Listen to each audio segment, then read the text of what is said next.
بسم اللہ الرحمن الرحیم۔ اللہ تبارک و تعالیٰ کے پاکیزہ نام سے آغاز کرتے ہیں جو بہت مہربان نہایت رحم والا ہے۔ درس بخاری کا سلسلہ جاری و ساری ہے اور ہم ایک طویل حدیث آپ کی خدمت میں ذکر کر رہے تھے۔ 2468 نمبر حدیث کا نمبر ہے۔ جن بہن بھائیوں کی حدیث سے کچھ حصہ نکل گیا ان سے گزارش ہے کہ وہ یوٹیوب پہ جائیں، اے آر وائی کے آفیشیل یوٹیوب چینل پر ہمیں دیکھ لیں، یا فیس بک پر اے آر وائی کے آفیشیل پیج پر دیکھ لیں، یا ویب سائٹ پہ چلے جائیں www.arvyqtv.tv۔ یہ تمام پروگرام وہاں پہ اپلوڈ ہوتے ہیں، تو پچھلا ایپیسوڈ ضرور دیکھیے گا ورنہ آپ کو اگلا اس میں اتصال اور ربط محسوس نہیں ہوگا۔ حضرت عمر فاروق رضی اللہ تعالیٰ عنہ نے اپنی صاحبزادی بیوی حفصہ کو سمجھایا، تو اس پہ میں آپ کو تبصرہ کر رہا تھا کہ یہ ایک والد کا کام ہوتا ہے اور زیادہ کام ماں کا ہوتا ہے کہ وہ بچیوں کی تربیت کریں کہ کس طرح تمہیں اپنے سسرال میں جگہ بنانی ہے۔ یہ جگہ خالی کرنے کا مشورہ دیتی ہیں کہ تمہیں کیسے جلدی سے جگہ خالی کر کے واپس آنا ہے۔ ہر ماں ایسا نہیں کرتی، ہر خاندان ایسا نہیں ہوتا، لیکن بہرحال ہوتا ہے۔ تو اس لیے ماں باپ کو چاہیے کہ اپنی بچی کی اچھی تربیت کریں اور اسے صبر، تحمل، تھوڑا سا سختی برداشت کرنا، اسی طرح اللہ کی رضا پر راضی رہنا اور تقدیر الہی کے مسائل ضرور سمجھائیں۔ اس لیے کہ ہمارے لیے بعض اوقات ایسے ازلی فیصلے ہو چکے ہوتے ہیں جو ہماری طبیعت کے موافق نہیں ہوتے اور ہمیں پسند نہیں آتے۔ ہماری توجہ اس طرف نہیں جاتی کہ اللہ کا فیصلہ یہی ہے، ہماری توجہ جاتی ہے مخلوق کی طرف کہ انہوں نے میرے ساتھ ایسا کیا ہے۔ نتیجہ نکلتا ہے کہ ہم ناراض ہوتے ہیں، انتقام لینے کی کوشش کرتے ہیں، اللہ کی تقسیم سے راضی نہیں رہتے اور ہم سے غلط کام ہو جاتے ہیں۔ نبی کریم صلی اللہ علیہ وسلم نے حضرت انس بن مالک رضی اللہ تعالیٰ عنہ کو کبھی بھی ڈانٹا نہیں تھا۔ خود حضرت انس بن مالک کہتے ہیں کہ میں نے 10 سال نبی کریم صلی اللہ علیہ وسلم کی خدمت کی، جب بھی مجھ سے کوئی کام غلط ہوا سرکار نے کبھی مجھ پر سختی نہیں فرمائی، بلکہ اگر گھر والوں میں سے کوئی مجھے کچھ کہنے لگتا تو سرکار فرماتے سے کچھ مت کہو، اگر اللہ نے اس کی قسمت میں نہ لکھا ہوتا تو ہوتا ہی کیوں، یہ کرتا ہی کیوں۔ یوں ہمیں یہ چیزیں بھی پیش نظر رکھنی چاہیے۔ تو جب بچی وہاں جائے گی تو پھر وہ اپنا گھر بسائے گی انشاءاللہ، اور اللہ تعالیٰ مدد کرتا ہے ایسے لوگوں کی۔ لیکن جب ہم بچی کو یقین دلاتے ہیں کہ ہم تمہارے پیچھے ہیں، تمہیں کچھ برداشت نہیں کرنا، فوراً ہمیں فون کرنا ہے اور فوراً اس کو میکے لے کر آ کر بٹھا لیتے ہیں، اس سے پیدا ہوتی ہیں خرابیاں اور ایسی بچیوں کے گھر بستے نہیں ہیں۔ ایک جگہ سے پھر بعض وقت خلا لے لیتے ہیں، طلاق لے لیتے ہیں، اب اس کے لیے رشتہ تلاش کرنا مشکل، دوسرا رشتہ ہوتا ہے وہ اس سے خطرناک مل جاتا ہے، پھر کیا وہاں سے بھی طلاق لیں گے اور خلا لیں گے؟ اگر یہ کھیل بنا لیں گے تو تیسرے چوتھا تو پھر نہیں ملتا، پھر تو بس معاملہ خراب۔ مختصر زندگی ہے، بچوں کی اچھی تربیت کرنی چاہیے۔ اب والد کا یہ کہنا کہ ایسا نہ کرو، اللہ اور رسول کے غضب سے ڈرو،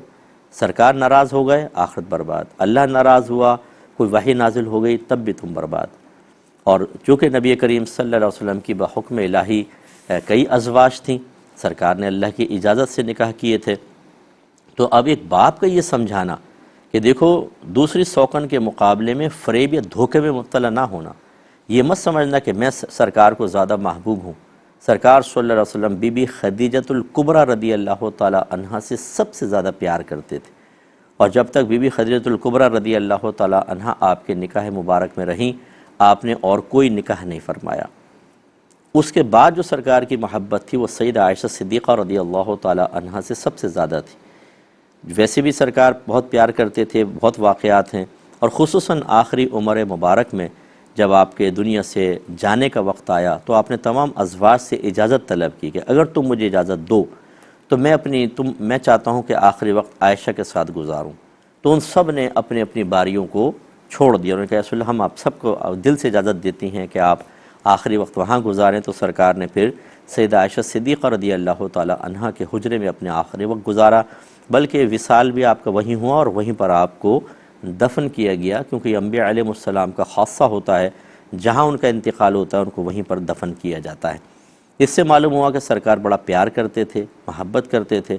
تو ایک والد کا بڑے دیانتدارانہ انداز سے اپنی بیٹی کو سمجھانا، یہ اس سے ثابت ہوتا ہے، ورنہ عموماً ہر ایک اپنی اولاد کو اچھا بھی سمجھتا ہے، اسے سب سے پیارا سمجھتا ہے، سب سے خوبصورت سمجھتا ہے۔ آدمی چاہتا ہے کہ میری اولاد دوسرے سے آگے نکل جائے، اس سے زیادہ راحت ملے، دوسرے کو کم ملے۔ عمومی طور پر جو تقاضائے بشری ہے اس کے تحت ایسے ہی تھاٹس ذہن میں آتے ہیں، لیکن عمر فاروق رضی اللہ تعالی عنہ کا دیانتدارانہ سمجھانا یہ ہمیں سمجھاتا ہے کہ ہمیں بھی اپنے اولاد کو ایسا ہی سمجھانا چاہیے۔ کلاس میں بعض اوقات ایسا ہوتا ہے بچے پڑھتے ہیں، ایک بچہ بہت زیادہ ذہین ہوتا ہے، ہمارا بچہ اتنا ذہین نہیں ہوتا، تو پھر وہ جیلسی فیل کرنے لگ جاتا ہے، بعض اوقات انتقامی کارروائیوں پہ اتر آتا ہے، اور بعض اوقات تو والدین کو میں نے دیکھا ہے کہ وہ چیٹنگ کرواتے ہیں، ٹیچرز کو ملتے ہیں، ان سے ٹیوشن پڑھوا لیں گے، انہیں کہیں گے دیکھیں میرا بچہ پیچھے نہیں رہنا چاہیے، کلاس میں فرسٹ میرا بچہ آنا چاہیے، وہ چاہتے ہیں دوسرے کا بچہ دب جائے،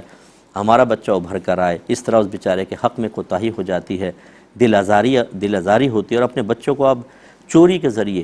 شارٹ کٹ کے ذریعے، چیٹنگ کے ذریعے اوپر آنے کا ایک راستہ خود بتا رہے ہیں آپ۔ ہونا ہی چاہیے کہ کہیں کہ بیٹا محنت کرو اور کسی سے اس طرح نہ جیلس ہو، اللہ نے اگر اس کو ذہانت دی ہے تم بھی اپنی ذہانت استعمال کرو، اگر ٹھیک ہے ہو گیا صحیح، ورنہ کوئی بات نہیں، یہ اللہ کی تقسیم ہے، کسی کو اللہ تعالیٰ زیادہ دیتا ہے کسی کو کم دیتا ہے۔ یہ ایک بیسٹ وے ہے کہ آپ کا بچہ آئندہ زندگی میں بھی کمپرومائزڈ زندگی گزارے گا، لیکن ہم کہتے ہیں کمپرومائز مت کرو، اللہ کی رضا پہ راضی نہ رہو، اس کی تقسیم پہ ناراضگی کا اظہار کرو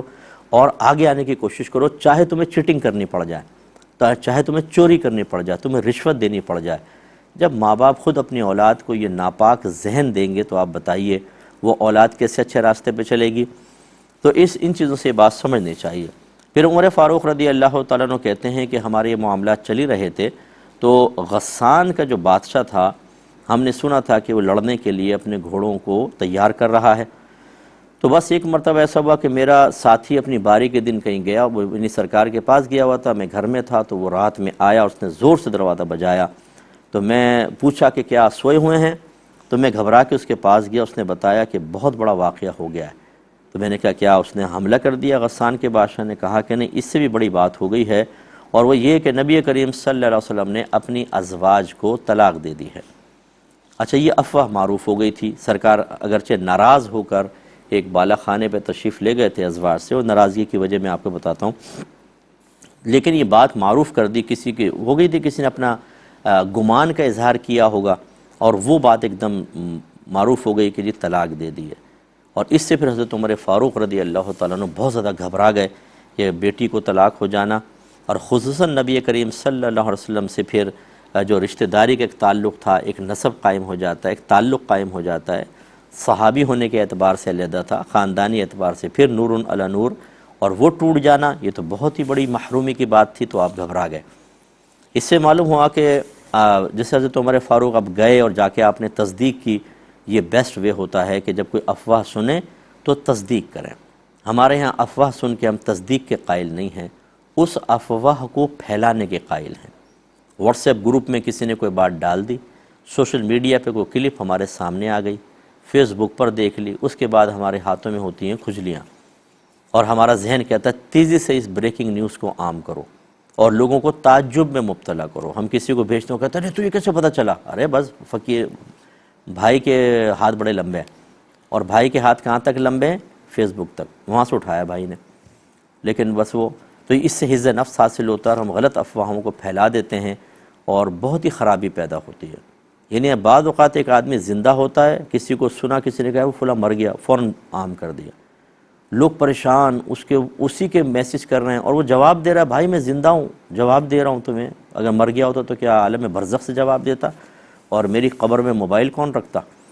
تو پھر وہ لوگ ہوش میں آتے ہیں۔ تو اس طرح کی جو چیزیں ہیں نا ہمارے یہاں، ایک مطلب فضا کو میں تبدیلی پیدا کرنا، وہ چاہے جھوٹ کے ذریعے ہو، فراڈ کے ذریعے ہو، بالکل غلط ہے، ان چیزوں سے اجتناب کرنا چاہیے۔ یاد رکھیں کہ اس طرح افواہیں عام کرنے سے اگر لوگوں کی دل آزاریاں ہوں گی، بہت بڑا گناہ جاریہ ہے، لوگ غم میں صدمے میں چلے جائیں گے، آپ کے لیے گناہ جاریہ، وہ جھوٹ عام ہوتا رہے گا، آپ کے لیے گناہ جاریہ۔ اس لیے افواہ سنیں، اور خاص طور پہ آپ کو پتہ ہی ہے سوشل میڈیا کوئی قابل اعتبار چیز ہے، ہر ایک وہاں پہ کچھ ڈال دیتا ہے اور بعد میں پتہ چلتا ہے کل ثابت ہوتا ہے جھوٹ ہے۔ اکثر چیزیں فیک ہوتی ہیں، جھوٹ ہوتی ہیں، اور لوگ صرف لائکس حاصل کرنے کے لیے، فالوونگ بڑھانے کے لیے، اور آج کل یہ پیسہ کمانے کے چکر میں جھوٹ لکھنا پڑے اور حیا کے منافی کام کرنا پڑیں، معاذ اللہ جسم کی نمائش کرنی پڑے، کچھ بھی ہو پیسہ آ جانا چاہیے۔ لوگوں نے اپنے دین ایمان پیسے کو بنا لیا ہے، نہ اللہ کا خوف، نہ رسول کا ڈر، نہ بری موت کا خوف، عذابات قبر، میدان محشر کی ذلت و رسوائی، دیکھی جائے گی بعد میں، دنیا سب کچھ ہے۔ تو یہ غفلت مناسب نہیں ہے۔ سب کو چاہیے کہ ہم خود اپنے احتساب کریں، اپنے بچوں کی اصلاح کریں، اپنے اطراف میں کریں، جو ٹیچرز حضرات ہیں وہ اپنے اسٹوڈنٹس کو سمجھائیں، اور جو مطلب ہمارے ائمہ ہیں جیسے ہم مساجد میں بیان کرتے ہیں، تو کرنٹ ایشوز پر ہمیں کلام کرنا چاہیے، اور خصوصاً ایسی چیزیں جو ینگسٹرز کے درمیان بگاڑ پیدا کر رہی ہیں ان پہ کلام کریں، تب یہ کہیں جا کے معاشرے کا ایک بہت بڑا حصہ سنوار کی طرف آئے گا، ورنہ بگاڑ کی طرف جائے گا، جیسے کہ آپ اور میں دیکھ رہے ہیں۔ لہذا کہتے ہیں کہ میں نے کپڑے تبدیل کیے، میں روانہ ہو گیا اور صبح کی نماز نبی کریم صلی اللہ علیہ وسلم کی بارگاہ میں پڑھی، پھر آپ بالا خانے پہ تشریف لے گئے۔ تو میں اس کو مختصر کرتا ہوں کہ آپ صحابہ کے پاس گئے، دیکھے وہ بھی رو رہے تھے، بعض صحابہ ممبر کے پاس، کیونکہ سب کو پیار تھا، سب کو محبت تھی، سب سرکار کے گھر سے پیار کرتے تھے۔ ہمارے نبی ہمارے روحانی والد اور نبی ہیں، سید الانبیاء، اور جو آپ کی ازواج ہیں وہ امہات المؤمنین ہیں، تمام مومنین کی مائیں، اور جب گھر میں ایسا معاملہ ہو تو لازم بات ہے صدمہ ہوتا ہے۔ حضرت عمر فاروق پہلے تو بی بی حفصہ رضی اللہ تعالیٰ عنہ کے پاس گئے، اپنی بیٹی کے پاس، اور ان سے پوچھے کہ ایسا ہوا سرکار نے طلاق دی ہے؟ انہوں نے کہا کہ نہیں مجھے نہیں پتہ، وہ رو رہی تھی۔ تو پھر آپ گئے اور پتہ چلا سرکار بالا خانے پر ہیں، صحابہ کے پاس پہنچے، تھوڑی دیر بیٹھے، پھر دل میں خیالات ہول اٹھنا جس کو کہتے ہیں کہ یاری میں تصدیق تو کروں طلاق دی ہے کہ نہیں دی۔ تو جب آپ بالا خانے پہ گئے تو وہاں سرکار کے غلام رباح نام تھا ان کا، وہ کھڑے ہوئے تھے، ان سے کہا کہ اجازت طلب کریں کہ عمر ملنا چاہتے ہیں۔ پہلی مرتبہ جواب کوئی انکار بھی نہیں کیا، سرکار نے خاموشی اختیار فرمائی، آپ واپس آئے، دوسری مرتبہ، تیسری مرتبہ بھی واپس آ رہے تھے کہ غلام نے بلا لیا کہ سرکار نے آپ کو بلایا ہے، تو آپ فوراً سرکار کی خدمت میں حاضر ہو گئے۔ اس کا مطلب ہے کہ جب میں نے ابھی تھوڑی دیر پہلے بھی کہا کہ جب کوئی افواہ ہو،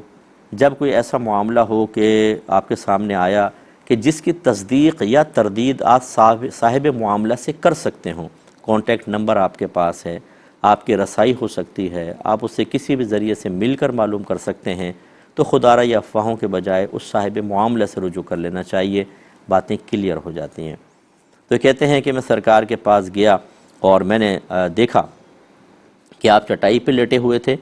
اور اس چٹائی کے درمیان کوئی بستر نہیں تھا جس سے آپ کے جسم پہ نشان پڑ گئے تھے، اور آپ رنگے ہوئے چمڑے کے ایک تکیے سے ٹیک لگائے ہوئے تھے جس کے اندر کھجور کی چھال بھری ہوئی تھی۔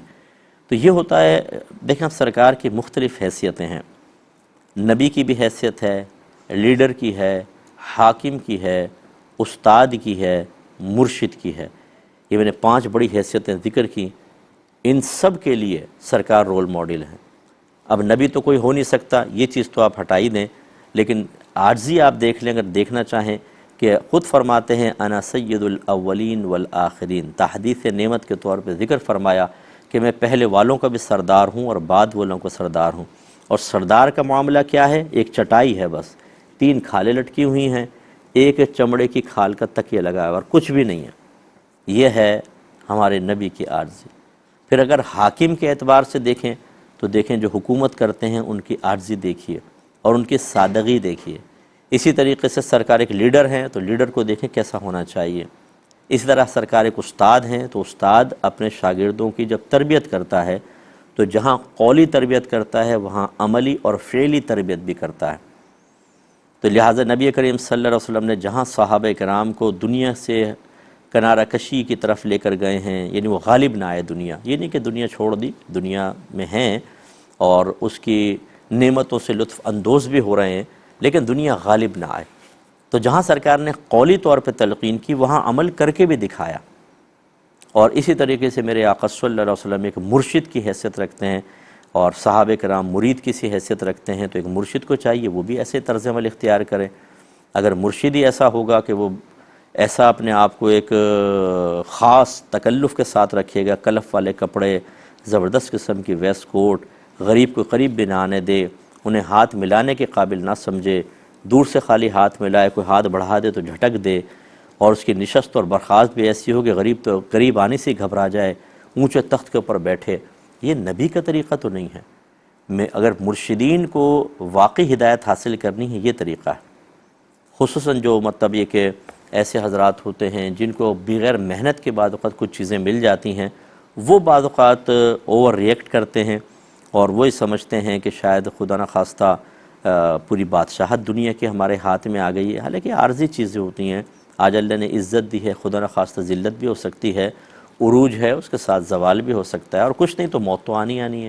پھر مرنے کے بعد کیا ہوگا؟ اس لیے اچھی طرح یاد رکھیں یہ معاملہ۔ اسی طریقے سے صرف تربیت کے حوالے سے میں گزارش کر رہا ہوں کہ ماں باپ بھی بچے کے مربی ہوتے ہیں، اور ان کو اولین انہی کو تربیت کرنی ہوتی ہے۔ تو یہی دو طرز اختیار کریں، قولی طور پر بھی اور عملی طور پر بھی۔ بعض اوقات والدین قولی نصیحت میں بخل سے کام لیتے ہیں،